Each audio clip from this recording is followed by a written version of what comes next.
Assalamualaikum warahmatullahi wabarakatuh. Berjumpa lagi dengan saya Ahyarudin.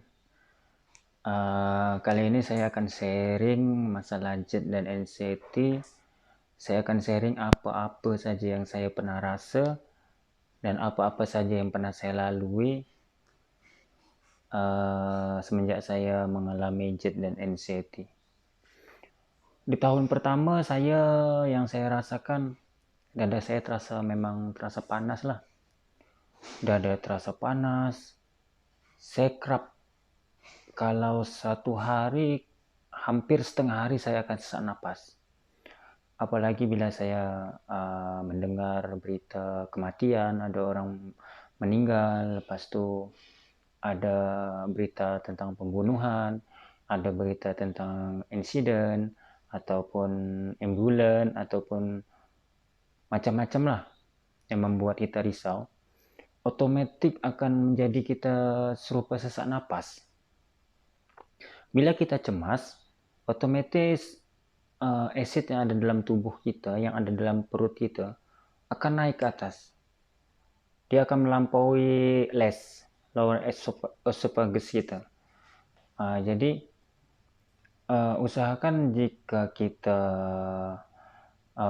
mengalami JET atau NCT, usahakan kita jangan panik. Untuk tetap rileks, kita lakukan pernapasan diafragma. Pernapasan diafragma ini bermaksud pernapasan perut. Kita ambil napas, saya contohkan, kita napas dari hidung, kita tahan di perut, selepas itu kita buang. Dan kita rileks. Karena bila kita rileks, otomatis kita punya kecemasan akan berkurang. Jadi selama 1 tahun pertama yang saya rasakan, dada panas, tulang melikat, sakit, kepala terasa berat. Kalau kita berbicara dengan orang lain, kita susah nak fokus. Bila susah nak fokus, tiba-tiba kita punya pandangan serupa kabur lah. Kita mata perih kan.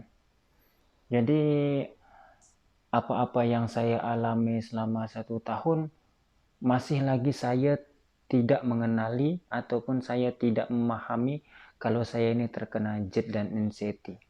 Saya masih lagi mencari-cari apa sebenarnya penyakit saya. Kenapa medis pun tak dapat nak detect apa yang saya lalui, apa yang saya rasakan. Bila saya tanyakan kepada dokter akan cakap, you terlalu overthinking. You terlalu berpikir berlebih. Tapi memang bila kita ada JET atau NCT, kita akan overthinking. Saya contohkan macam ni, bila kita pergi perjalanan yang jauh, mindset kita akan terus berpikir negatif. Kita berpikir sekiranya nanti ada apa-apa di jalan, ataupun saya pingsan, ataupun nanti ada roadblock, ataupun nanti ada macam-macam lah. Pikiran kita belum lagi kita lalui semua itu. Pikiran kita sudah melaluinya. Kita sudah berandai-andai yang kita akan terjadi sesuatu yang negatif. Jadi pemikiran kita selalu berpikiran yang berbahaya.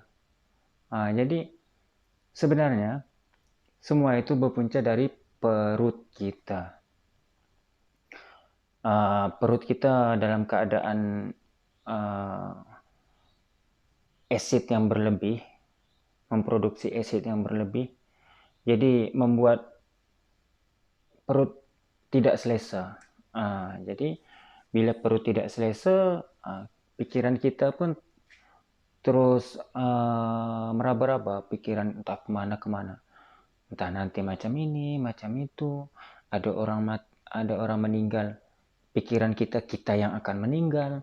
Bila kita ada ambulan lalu, pikiran kita yang akan meninggal. Jadi pikiran kita selalu mengaitkan dengan hal yang negatif. Jadi jalan satu-satunya untuk kita melalui ini semua, kita kena ubah pola makan, pola pikir, pola hidup kita. Sememangnya orang yang terkena JED dan anxiety 95% pola makan, pola pikir, dan pola hidup mereka sangatlah berantakan. Dari segi pemakanan, dari segi rehat, dari segi berpikir, sangatlah teruk. Karena orang yang kebanyakan terkena JED dan anxiety, pola makan terkadang selalu lewat, ataupun makan terlalu, biasalah kita orang-orang Malaysia pantang dengar-dengar benda yang viral. Kopi lah, kopi ais kau lah, teh ais kau lah. Jadi kita tidak memikirkan yang perut kita belum lagi bersedia untuk menerima itu, kita sudah main hantam saja. Las-las kita punya lambung tipis, terhakis, apalagi kita sebelum makan sudah minum kopi ataupun teh ais kau, ataupun kita merokok, ataupun makan makanan yang pedas. Jadi kita elakkanlah dulu sementara. Selama 3 ataupun 4 bulan kita ubah cara makan kita. Dan kita harus juga untuk mengubah pola pikir kita. Karena dua-dua ini harus seimbang. Kita atur pola makan, pola pikir kita pun kita atur. Kita jangan negative thinking, ataupun kita jangan terlalu hiraukan apa-apa kata orang. Karena apa yang saya lalui selama saya kena JED dan anxiety, berat badan saya sebelum saya kena JED berat badan saya 62. 62, selepas saya kena JED, saya tinggal 52. Saya turun 10 kg dalam waktu 6 bulan. 10 kg dalam waktu 6 bulan. Badan saya kurus sampai bila ada member yang cakap, kamu ni nak mati ke? Kamu ni kenapa kurus sangat? Kamu ni kena cancer ke? Automatically kita akan terpikir sampai tak boleh nak tidur. Apa yang mereka cakap. Jadi jangan satu-satunya kita abaikan dan kita coba latih apa yang ada dalam pikiran kita coba latih. Padahal dulu sebelum terkena JED dan anxiety kita relay aja. Ada member cakap, kau nak mati ke? Kita cakap, mati-matilah, mati tanam. Tapi bila kita terkena JED dan anxiety, ada orang yang berkata sesuatu dengan kita, badan awak ni kurus sangat lah, awak ni sakit ke? Awak ni macam nak mati ke? Perasaan kita jantung terus duk duk duk duk duk duk duk duk. Jantung kita terasa terkena serangan jantung. Tapi bila cek, kita pergi hospital, kita cek, normal-normal aja. Karena saya 3 kali saya masuk ICU, semua ada pasang dah. Sini tuh cek jantung semua, sini dah pasang, dokter dah X-ray, dah scan semua. Dia cakap normal. Tapi kita masih tak puas hati. Kita masih lagi mencari-cari. Kalau saya normal, kenapa setiap hari ada saja benda-benda yang terasa di tubuh kita? Tapi sebenarnya anxiety ini tidak berbahaya. Cuman dia mengganggu dalam kehidupan keseharian kita. Anxiety dan psikosomatis. Maksud psikosomatis itu macam ni. Apa yang kita rasakan dalam fisik kita mengganggu ke pikiran kita. Bila jantung kita tiba-tiba berdebar, kita sudah berpikiran, ini jantung. Bila rasa lenguh atau rasa ngilu di bagian pinggang belakang, kita berpikir, saya ini buah pinggang kot. Macam tuh. Kita otomatis kita berpikir apa yang kita rasakan di fisik kita mempengaruhi apa yang ada dalam pikiran kita. Itulah yang dimaksud dengan psikosomatis. Jadi apa-apa yang saya rasakan selama 1 tahun pertama, banyak cabaran, banyak sangat yang saya rasakan sampai saya pun dah lupa dah. Yang mulai telinga berdengung, berdesing, yang mulai serupa kepala ni serupa diikat, kepala ketat. Lepas tu mata serupa rabun. Jalan pun kita, Allah sajalah yang tahu. Kita jalan terhoyong-hayang. Dan memang kalau terkena jet dan anxiety, sensasi-sensasi yang lain tu mudah hilang. Tapi untuk sensasi yang serupa melayang, terhoyong-hayang tu, berjalan serupa kita berada di atas kapal tu memang memakan masa yang agak panjang lah. Ya. Memakan masa yang agak panjang. Apalagi kita berjalan di tengah keramaian, seperti shopping mall, ataupun pasar malam, ataupun tengah suasana yang sesak, ramai orang, kita akan merasa kita jadi panik. Kita akan panik. Macam mana kalau terjadi apa-apa nanti dekat sini ya? Kalau saya pingsan ke, ataupun saya hilang kawalan ke? Karena apa yang saya rasakan macam tu. Bila saya bawa motor, lepas tu tengok-tengok keramaian, udah saya akan menggelabah. Macam mana nanti ni? Bila tengok jalan jam saja dekat depan, kita dah menggelabah dah. Kita seolah-olah nak lari daripada keadaan tu.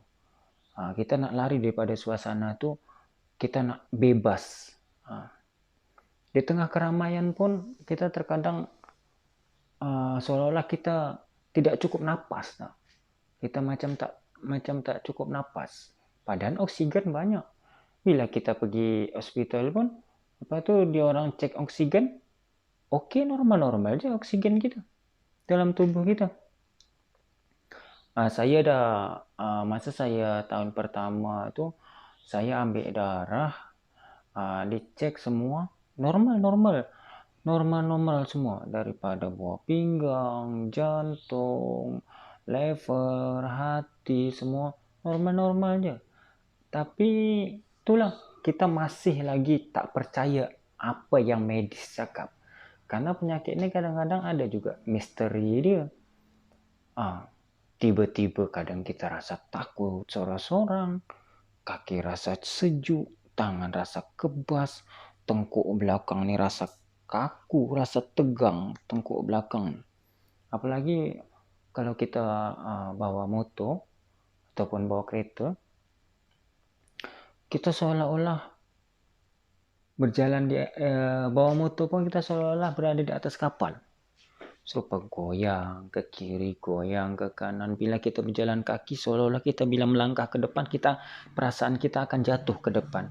Padahal tak. Sebab ini semua saya pernah utarakan dan doktor. Doktor, saya macam ni, keluhan saya doktor. Saya ni serupa terhoyong-hayang doktor. Saya merasa saya akan tumbang. Tapi bila saya berdiri dan saya tunjuk dengan doktor, bila saya berdiri, saya terus berdiri kan. Saya tak tumbang doktor. Tapi kenapa saya serupa nak tumbang? Bila berjalan saya serupa nak tumbang. Bila udah berjalan rasa nak tumbang, kita pun mulailah rasa senak di perut, rasa nak muntah. Tapi bila muntah kosong je. Itu perbezaan jet dengan gastrit. Bila gastrit ni, asid itu akan kacau di bagian perut saja. Dia takkan naik sampai ke kerongkongan kita. Bila jet ni dia naik melalui lower esophagus kita. Dia reflux naik sampai ke kerongkongan, kadang-kadang tekak masam, pahit, kering. Jadi pengalaman saya 1 tahun pertama yang saya ingat, yang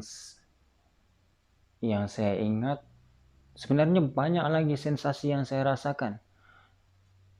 Dan saya hampir pun jemu dengan semua nih. Saya coba untuk lupakan karena saya pun kasihan dengan istri. Lagi-lagi saya pun baru ada anak kan. Saya berpikir, oh iya, kalau saya macam ini terus, saya tak move on, macam mana kehidupan rumah tangga saya. Jadi semenjak saya sakit itu, saya teruskan bekerja. Apalagi saya bekerja dalam bidang yang memang bercampur baur dengan keramaian. Saya bekerja dalam supplier ice tube. Jadi saya akan menghantar ke pasar malam, saya ke pasar tani ataupun ke market. Jadi saya bercampur baur dengan keramaian.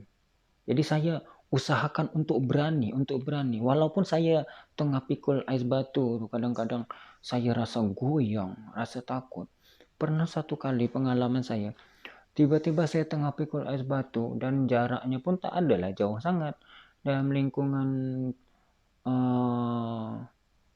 meter daripada lori yang saya bawa kan. Jadi saya pikul, saya nak bagi ais batu tu dekat customer. Tiba-tiba saya kena panic attack. Saya terus panik. Jantung terus duk. Ais batu tu automatically saya terus tinggal. Dan saya cakap dengan customer tu, besok saya angkat duit. Dan besoknya macam tu. Jadi dalam pemikiran saya tak boleh macam ni terus. Saya harus latih. Besoknya saya try lagi, panik lagi, try lagi. Bila panik saya akan maksudnya bukan lari dari keadaan, tapi saya mencari keadaan yang selesa. Untuk saya melakukan pernapasan diafragma, saya tarik nafas daripada hidung, tahan di perut sekejap, lepas itu buang dari mulut. Itu akan melegakan kita.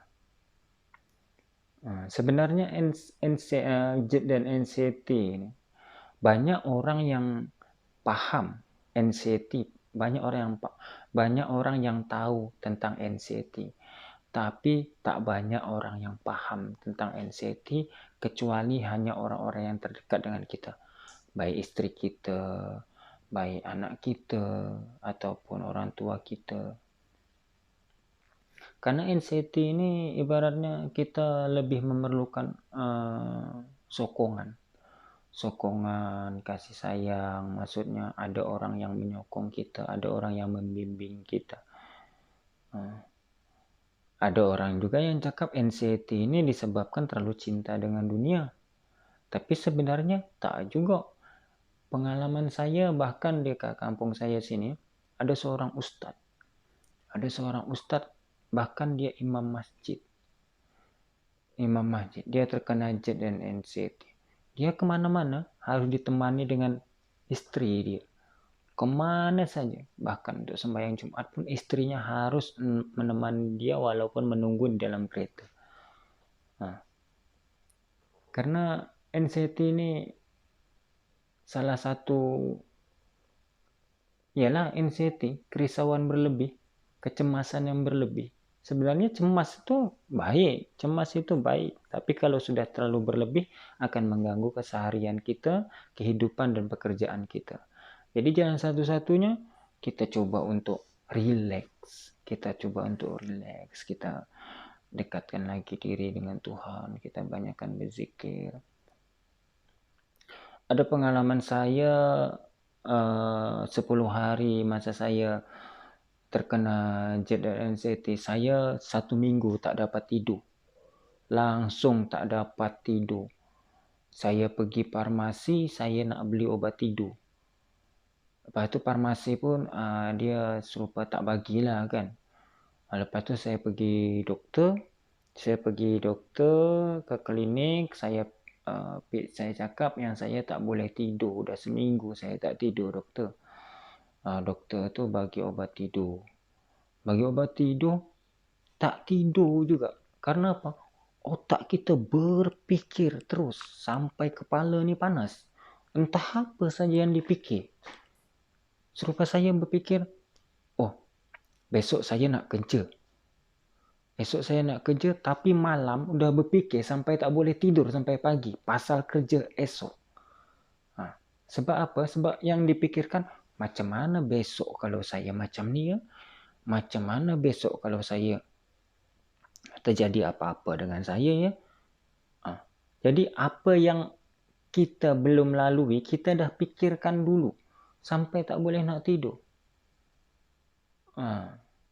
Jadi kadang-kadang JET dan anxiety ni ialah penyakit pikiran kan. Kita terlalu banyak berfikir. Itu sebab bila dah kita ada JET dan anxiety, cubalah untuk mengawal pikiran kita, untuk mengawal makan kita, untuk mengawal pola hidup kita. Cuba usahakan untuk tidur seawal mungkin.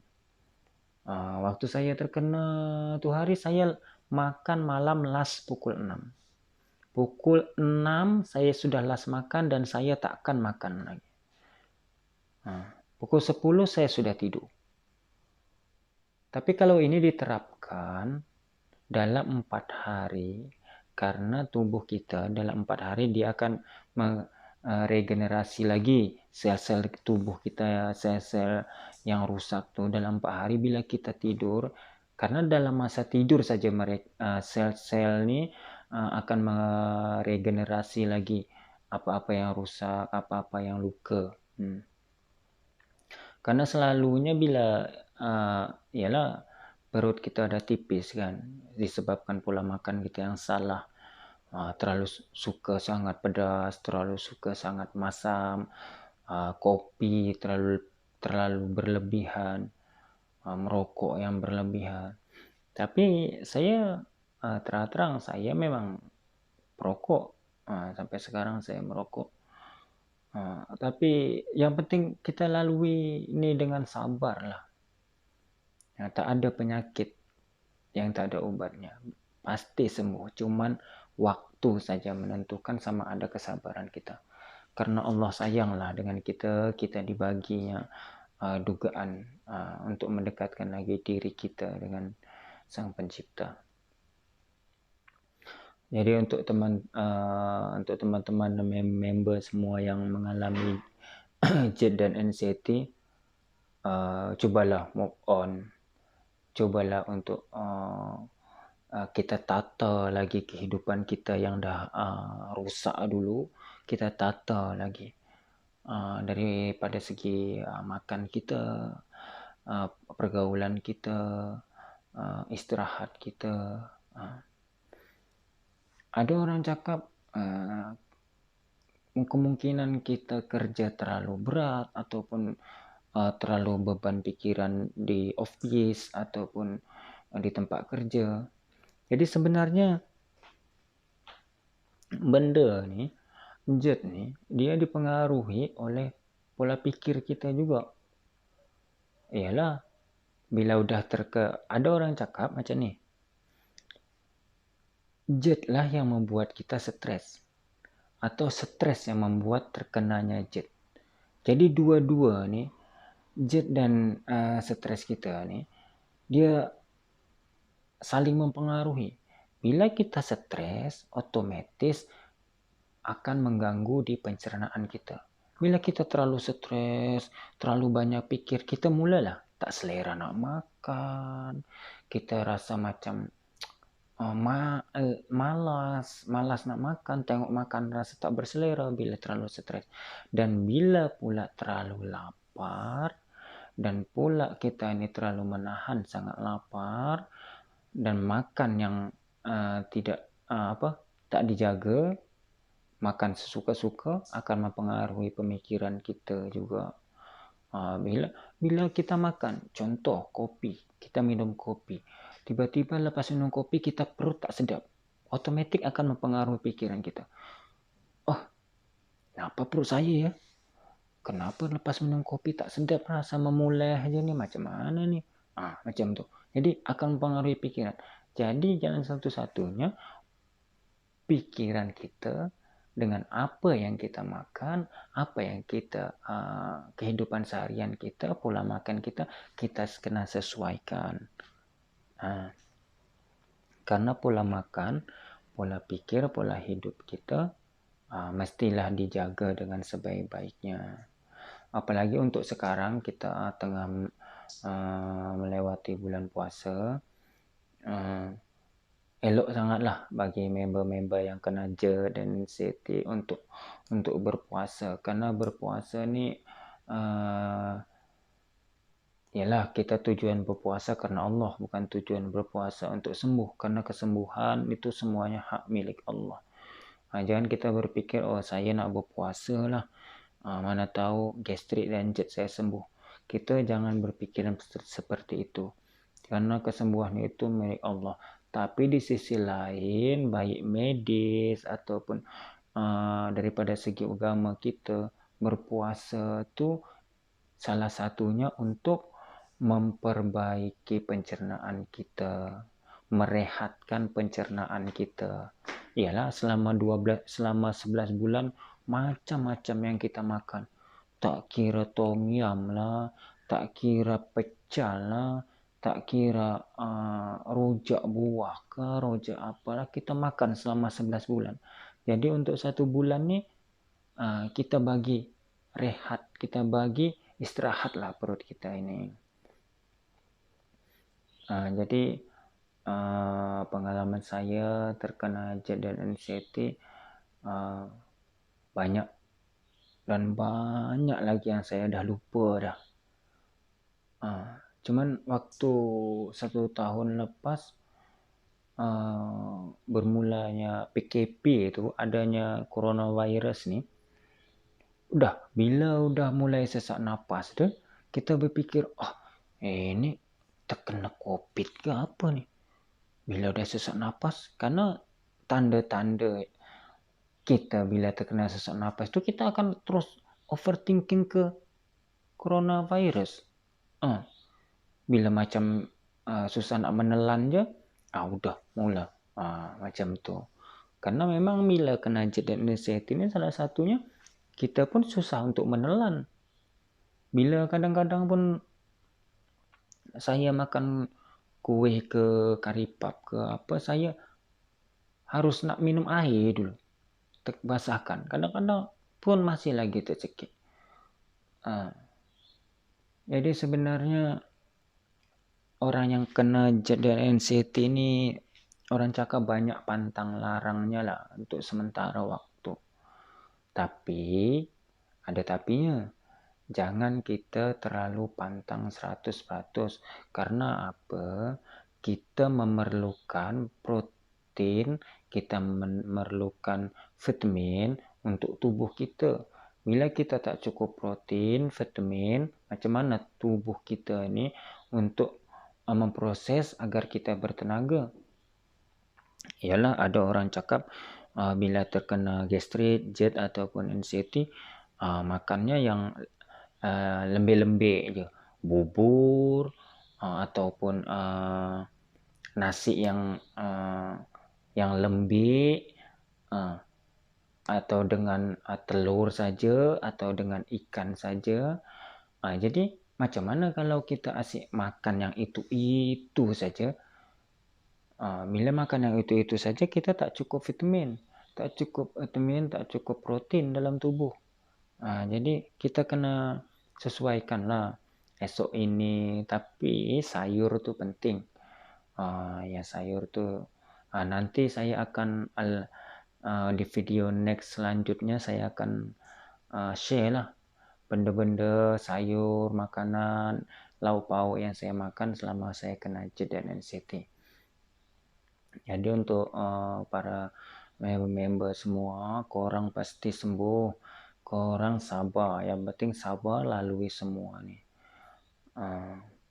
Tapi yalah, uh, macam mana nak sabar kan, kadang-kadang terlintas juga, dah berapa tahun saya macam ni, nak sabar macam mana pula. Yalah, kita nak salahkan siapa? Ini kesembuhan hanya milik Allah. Sakit Allah bagi, sihat Allah bagi. Jadi semuanya tu hak milik Allah. Jadi untuk member semua tu kita lalui. InsyaAllah next video selanjutnya saya akan bagikan tips-tips ataupun makan-makanan yang saya amalkan semenjak saya terkena JDNCT. Okeylah, saya akhirin dulu. Assalamualaikum warahmatullahi wabarakatuh.